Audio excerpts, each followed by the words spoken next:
Welcome to Front Range Facts. I'm Jim Marion. And I'm Anthony Meisner. Welcome to our national update. Let's get right into this. Yeah, we always like a Dr. Strangelove, reference. So, we have a very topsy-turvy market, very strange how things are happening. So this is all about, how we learn to stop worrying and love the data. That's right.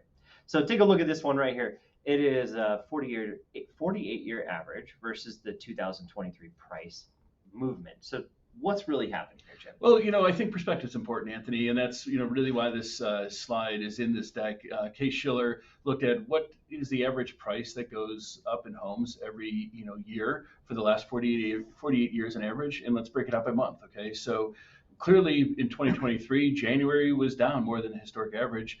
February was getting pretty close to parity. But then, throughout the rest of the year, we've been seeing prices still rise, even though the interest rates have risen because we have no inventory. By just over 1% a month. This is huge. Yeah. So from a historical perspective, if you look at 48 years of averaging against 2023, we're doing pretty good. It's just that the volume, of course, is not doing quite as well. Yep. All right, so take a look at this one. This is unemployment claims. So where are we really looking at? Well, here? Really the black line is what, they view as a recession indicator. And as you can see, when you look back at 1972 today, there's a lot of parallels to when the economy went, down, when the recessions happened.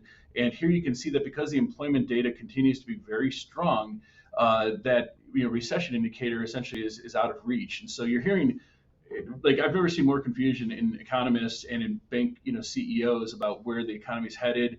I know that Jamie Dimon over at Chase is, thinking it's going to be recession, whereas most of the rest of the world is saying, hey, we're doing a soft landing now, right? And so I think this is, if this is, any indication, it looks like more of a soft landing.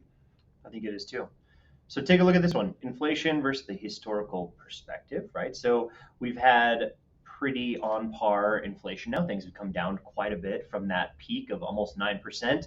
But look at back in the 70s and the 80s. Yeah. I mean, we had some really terrible increases. But the nice thing is, generally, as soon as it comes down, we see, more. It usually doesn't go back up, right? And unlike that back in the early 70s. Right, and we've talked about this exact kind of data before, and what is important is a couple things. Number one is monetary policy has really brought down inflation rapidly. Where we're at right now is a little bit stuck because what we've been able to do is reduce the supply chain inflationary costs. So what we're seeing now is inflation is somewhere around 3.5%. Right. We're getting close to that target of 2%, but it's that last bit that is really difficult because we've been able to reduce all the supply chain inflation, but we still haven't been able to reduce the other factors like, with higher wages within, workers and things like that. Right. And I think this is one of the other main reasons why things are still the way they are with the Fed, right? They're still going to continue to keep that pressure really high until we see these things move. And, there's some question about whether they should just, chill out a little bit, guys, come on. And, let us be at 3% maybe for a year and then back it down a little bit more to not kind of destroy, and bring in a recession. But we'll see. We'll see what happens. Yeah, absolutely. And then the, average annual inventory of homes for sale. This is a tough one when you're looking at it as a realtor and when you're looking at it as a title guy.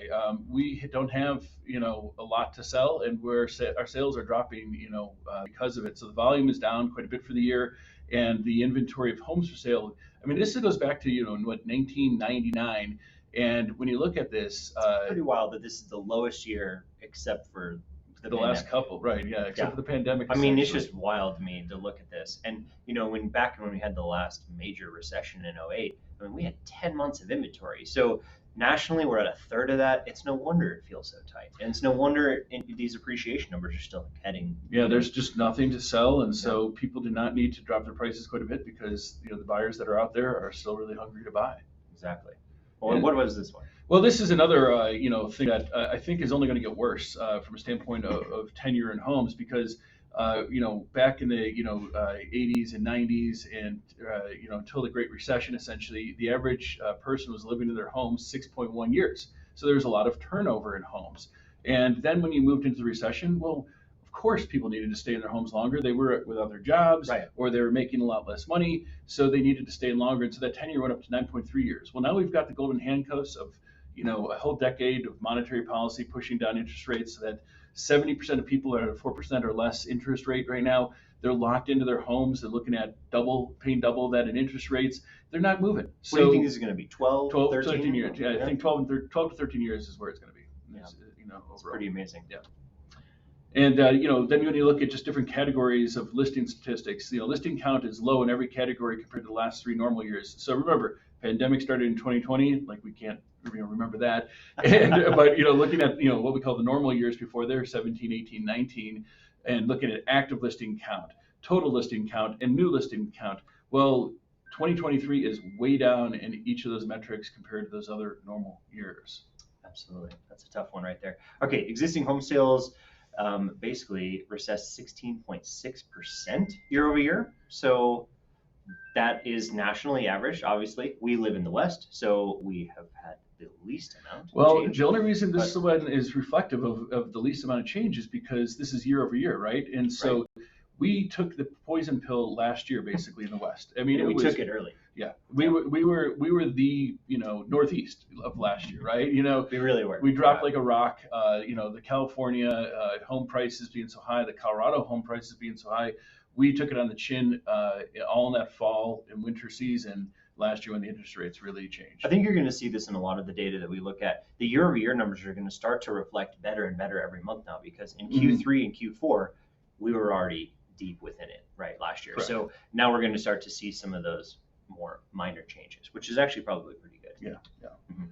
And then the lock-in rates limit the new inventory. So, I kind of joke with other agents that look at the blue and green, that's your target market for the next decade.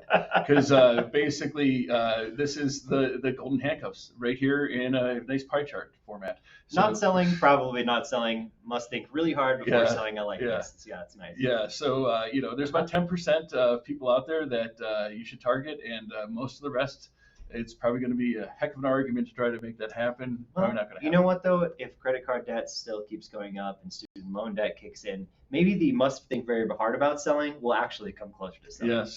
The burden of the extra cost for sure. I mean, everybody's getting even their HELOCs.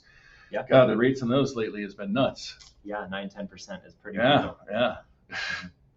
All right, and then this is what I think is just for the realtors, the title people, the mortgage people out there who are all hearing all this news, and then Joe Q Public is always hearing about how this new investor market is really driving home prices up and making it unaffordable.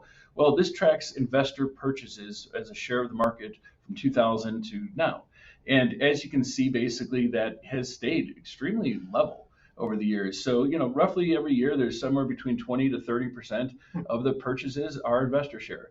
And if you look granularly, you actually see that small, medium investors have dropped, and it's really only the really large institutional and the iBuyer, which is like Opendoor, things like that. Those have spiked up higher. But when you look at overall, it's essentially balanced out with the drop in the lower end of the purchase market. Absolutely. Well, thanks for joining us for the national update. Don't forget to tune into our other podcasts we do. We're going to be doing a Colorado update, and we're going to do the local markets for you here soon. So don't forget to tune into that. If you have any questions, I'm Anthony at Land Title. My cell is 303-968-9868 or ameisner@ltgc.com. And I'm Jim Marion, realtor here at Coldwell Banker. You can call me at 303-548-0243 or shoot me an email to jim@ourcoloradohomes.com. Have a great one, everybody. Catch you next time. Thanks.